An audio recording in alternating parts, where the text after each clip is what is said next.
Hi hello friends, இன்றைக்கி நம்ம 2K series ஸ்பீக்கரில் என்ன படத்தை பற்றி பார்க்க போகிறோம். Chennai city gangers.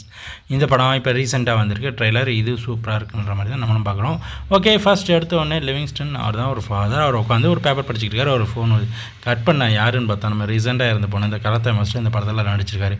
ஸோ இதுதான் அவரோட லாஸ்ட் படமாக இருக்கலாம். என்ன அப்படின்னா, உன்னையும் உன் மகளையும் கொல்ல போகிறோம் அப்படின்னு சொல்கிற மாதிரி நான் பார்த்துக்கிட்டு இருக்கேன் அப்படின்றாரு. என்னன்னு பார்த்தா, என் மாயனியை காப்பாற்ற வருவான் அப்படின்னு பார்த்தா நம்ம ஹீரோ இன்ட்ரடக்ஷன். ஹீரோ வந்து ஒரு டெலிவரி பாயாக இருக்கார். பட் ஆக்சுவலாக வந்து பார்த்திங்கன்னா இவர் ஒரு எஸ்ஏவாக இருக்கார் படத்தில். பட் டெலிவரி பாய் மாதிரி இவர் வந்து ஒரு பேக்ரவுண்டில் வித்தியாசமாக ஒரு கதை மாதிரியும் போய்கிட்டு இருக்கு. கட் பண்ணால் அவரும் அவர் ஃப்ரெண்ட்ஸ் எல்லோரும் சேர்ந்து நல்லா ஜாலியாக ஊரை சுற்றிக்கிட்டே இருக்காங்க. இதுக்கிடையில் இவங்க எப்போ வந்து அவங்க பையன் வந்து என்னையை காப்பாற்றுவோம் அப்படின்னு சொல்லி எதிர்பார்த்துக்கிட்டு இருக்கிற நேரத்தில் இங்கே பார்த்திங்கன்னா நம்ம காமெடி டீம் இதில் வந்து நிறைய காமெடிஸ் இருக்குன்ற மாதிரி நினைக்கிறேன். ஏன்னா இதில் நிறைய காமெடி ஆக்டர்ஸ் வந்து எக்கச்சக்கமாக இருக்காங்க. ஆனந்தர சார்லேருந்து அவரெல்லாம் வில்லனாக இருந்தார், இப்போ காமெடி ஆக்டர் ஆகிட்டாங்க. அண்ட் தென் இவங்க தான் நம்ம ஹீரோயின்.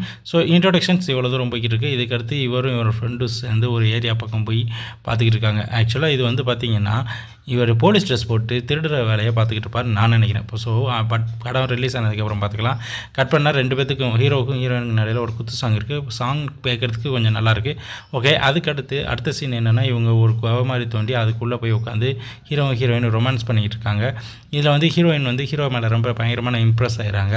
ரெண்டு பேரும் பயங்கரமாக லவ் பண்ணியிருக்காங்க அப்படின்ற மாதிரி லவ்வர் கதை மாதிரி. ஸோ இது ஒரு லவ் ஸ்டோரி மாதிரி போகுது அப்படின்னு நினச்சா அங்கே தான் ஹீரோ ட்விஸ்ட் வைக்கிறார். இது ஆக்சுவலாக லவ் ஸ்டோரிலாம் கிடையாது, இது ஒரு பயங்கரமான த்ரில்லர் மூவி. ஸோ என்ன அப்படின்னா, இவங்க எல்லோரும் கொள்ளையடிக்க போகிறாங்களாம். அதை தான் இந்த படத்தோட கதைன்னு சொல்லி சொல்கிறாங்க. ஓகே, என்ன அப்படின்னா, ஒரு நகைக்கடையில் போய் கொள்ளையடிக்கிறாங்க. அது எப்படி நகைக்கடையில் போய் கொள்ளையடிக்கிறது, அது எப்படி அடிக்கிறாங்க அப்படின்றது தான் அடுத்த சீன். அதுக்கடுத்து இவங்க என்ன செய்கிறாங்க அப்படின்னா, ஒரு பேங்க்கில் கொள்ளையடிக்கிறதுக்கு கீழே ஓடி சுரங்கம் தோண்டி அது வழியாக போய் கொள்ளையடிக்கிறாங்க. ஸோ அதுக்கு இப்படிலாம் என்னெல்லாம் பண்ணுறாங்க, இதுக்கு எல்லாம் என்ன அப்படின்னு பார்த்தா, இதுக்கு நடுவில் ஒரு அரசியல்வாதியும் இதில் வந்து கூட இருக்கிற மாதிரி ஒரு சீன்ஸ் காட்டுறாங்க. அது மட்டும் இல்லாமல் இவங்க வந்து பிள்ளைங்களை கடத்திட்டு வந்து, அதாவது பெரிய பிள்ளைங்க டீனேஜ் பிள்ளைகளை தூக்கிட்டு வந்து அவங்கள வந்து மிரட்டி அவங்க அப்பா கிட்ட இருந்து காசு பறிக்கிற வேலையும் பார்த்துக்கிட்டு இருக்காங்க. என்ன குடும்ப சரவணன் இது. ஓகே, இதுக்கு அடுத்து இதுதான் இந்த படத்தோட முழுக்கதை. அதாவது இவங்க இருக்கிற ஊரில் இருக்க எல்லாரும் வேலையும் பார்க்குறாங்க. எல்லா மொல்லமரித்தன வேலையும் பார்த்து அதுலேருந்து காசு சம்பாதிக்கணும் அப்படின்ற மாதிரி தான் பார்க்குறாங்க. ஸோ பேங்க்கில் கொள்ளையடிக்கிறதுக்கு மூவ் பண்ணி போனவங்க லாக்கருக்குள்ளே போகாமல் லாக்கருக்கு முன்னாடி இருக்க ரூமுக்குள்ளே போயிடறானுங்க. அங்கே பார்த்தா ஆனந்தராஜ் தன்னோட பலத்தால் திறந்து லாக்கருக்குள்ளே இருக்கிறதையும் சேர்த்து கொள்ளையடிச்சிடறாங்க.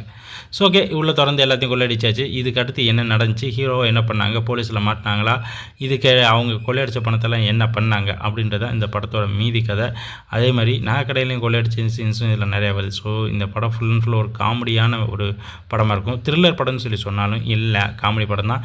ஸோ இந்த காமெடி படம் எப்படி ஒர்க் அவுட் ஆகுது, இதுக்கு இடையில் வந்து இந்த படத்தில் நடித்த நிறைய நடிகர்கள்லாம் எக்கச்சக்கமாக இருக்காங்க. அவங்களாம் எப்படி பெர்ஃபார்மன்ஸ் பண்ணியிருக்காங்க.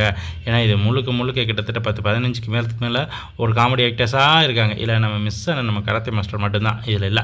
ஓகே, இந்த படம் முடிய போகுது. இதில் என்ன அப்படின்னா, இந்த படத்தோட வந்ததுக்கப்புறம் இதோட ட்ரைலர்ஸ் இப்படி ஓடி இருக்குது. இதுக்கு அடுத்து படத்தோட ரிவ்யூவும் நம்ம சேனலில் போடுவோம்.